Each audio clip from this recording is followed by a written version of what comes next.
इब्न अहमद इब्न humble वो भी मुहद्दिस थे। वो फरमाते हैं कि मैं एक मरतबा अपने वालिद के पास बैठा हुआ था तो पर्दे में एक औरत आई और मेरे वालिद से आकर सवाल करने लगी। क्या सवाल करने लगी कि इमाम साहब एक सवाल है। कहा क्या? कहा मैं रुई काटने का काम करती हूँ। ऐसा हुआ कि इस रात में मैं रुई काट रही थी तो वहाँ पर बादशाह का एक कारिंदा वहाँ से गुजरा। वो रोशनी के साथ गुजरा तो रोशनी ज्यादा हो गई तो मैंने मौका उसको गनीमत समझा और मैंने जल्दी जल्दी उस रोशनी के अंदर में रुई काट ली। और आपको तो मालूम है कि जो सरकारी लोग होते हैं इनकी जो दौलत होती है ये हलाल हराम मुश्तबे होती है, हराम के इम्कानात ज्यादा होते हैं। तो अब मैं क्या करूं? उस रोशनी के अंदर में जो रुई काटी है उस रुई के अगर मैं बेचूं तो उससे मिलने वाली कमाई मेरे लिए हलाल है या मेरे लिए हराम है? तो इमाम अहमद इब्न हम्बल ने कहा कि बहन बेहतर तो ये है कि तू उसका सबका सदका कर दे। उसका सबका क्या कर दे? सदका कर दे। तो इमाम अहमद इब्न हम्बल के साहबजादे के मुझे ताज्जुब हुआ कि भाई अब्बा ऐसा कहते हैं कि भाई जितनी रुई आपने उसमें काटी है उसका सदका कर दे। अब्बा ने कहा पूरा सदका कर दो। तो वो कहा कि वो औरत ने कहा ठीक है, आपने जैसा कहा मैं उसको पूरा सदका कर दूं। क्यों? इसलिए कि ना मैं अपने पेट में हराम का एक रुपया डालना चाहती हूँ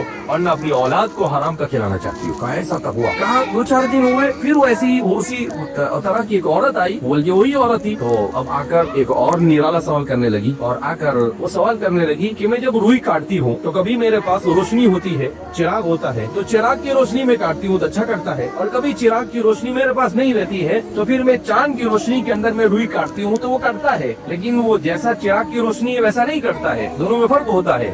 तो जब मैं इसको बेचूं तो मैं ग्राहक को बताऊं कि भाई ये चांद की रोशनी में काटा हुआ है और ये किसकी रोशनी में काटा हुआ है? चिराग की रोशनी में काटा हुआ है, या ऐसे भी दुकान नहीं, आप ग्राहक को बता दिया करो कि ये चांद की रोशनी का काटा हुआ है और ये चिराग की रोशनी का काटा हुआ है। तो कहा कि उस पर मुझे पैसे कम मिलेंगे चांद वाले के, लेकिन चलेगा, मेरे लिए हलाल है ना वो? कहा हाँ, अगर तुम बता दो तो तुम्हारे लिए हलाल है। तो हज़रत अब्दुल्लाह इमाम अहमद इब्न हम्बल के साहबजादे फरमाते कि मुझे ताज्जुब हुआ कि अल्लाह इतनी पाकीज़ा कौन औरत है ये। तो मैंने उस औरत का पीछा किया, मैं देखूं ये औरत कौन है। जब मैंने देखा तो वो औरत दाखिल हुई हजरत बिश्र हाफी के घर में। बिश्र हाफी उस जमाने के बहुत बड़े अल्लाह के वली गुजरे। तो कहा बिश्र हाफी? फिर मैंने जब पूछा तो पता चला कि वो बिश्र हाफी की बहन है। फिर फरमाते हैं कि उसी के बतन से बड़े बड़े मुहद्दिसीन और अइम्मा पैदा हुए।